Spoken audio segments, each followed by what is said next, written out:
मित्रांनो, आजचा हा व्हिडिओ खास त्या लग्नाळलेल्या लोकांसाठी ज्यांना असं वाटतंय की लग्न म्हणजे फक्त बँड बाजा, वरात, आपला जोडीदार, फोटोशूट, हनीमून आणि मज्जानो लाईफ. असं म्हणतात की लग्नाच्या गाठी या स्वर्गामध्ये बांधल्या जातात, पण एक वकील म्हणून मी स्वानुभवावरून सांगते की या लग्नाच्या गाठी जरी स्वर्गात बांधल्या जात असल्या तरी त्या सोडवण्यासाठी मात्र वकिलांच्या दारामध्ये आणि कोर्टाच्या पायरीवरती यावं लागतं. भविष्यात तुम्हाला माझ्यासारख्या वकिलाची फी भरायला लागू नये म्हणून खरं तर आजचा संवाद. कोर्टामध्ये रोज घटस्फोटाच्या केसेस पाहिल्यानंतर एक गोष्ट अगदी प्रकर्षानं जाणवते, ती म्हणजे लोकांच्या पत्रिका जुळतात पण त्यांचे विचार जुळत नाहीत. लग्नापूर्वी तासनतास जेवलास का, झोपलास का, माझं डोकं दुखतंय, माझं ओटीपोट दुखतंय, हनीमूनला कुठं जायचं याच्यावरती गप्पा होतात, पण खऱ्या मुद्द्यांना मात्र बगल दिली जाते. म्हणूनच सांगते, लग्नापूर्वी जोडीदाराशी काही झणझणीत विषयांवरती चर्चा करा. पहिली गोष्ट म्हणजे आर्थिक नियोजन.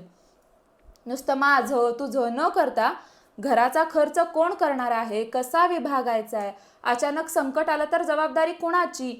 जर मुलगी कमवती असेल आणि तिला तिच्या माहेरी मदत करायची असेल तर या सगळ्यावरती जोडीदाराचं मत काय आहे, त्याच्या घरच्यांचं मत काय आहे.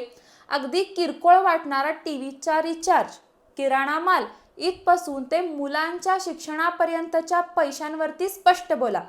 आर्थिक पारदर्शकता नसेल तर नात्यामध्ये वितुष्ट यायला वेळ लागत नाही. दुसरी गोष्ट म्हणजे कौटुंबिक विचार. म्हणजे मुलं हवी आहेत की नको आहेत, हवी असतील तर ती कधी हवी आहेत, ती किती हवी आहेत, त्यांच्या संगोपनाची जबाबदारी कोणाची असेल, दोघांची असेल की आईची फक्त असेल. समोरच्या व्यक्तीचे विचार जे आहेत ते आजही पुरुष सत्ताक पद्धतीचे आहेत की त्याला समानतेची जाण आहे, हेही तपासा. अगदी खाण्यापिण्याच्या गोष्टींवरती सुद्धा स्पष्ट व्हा.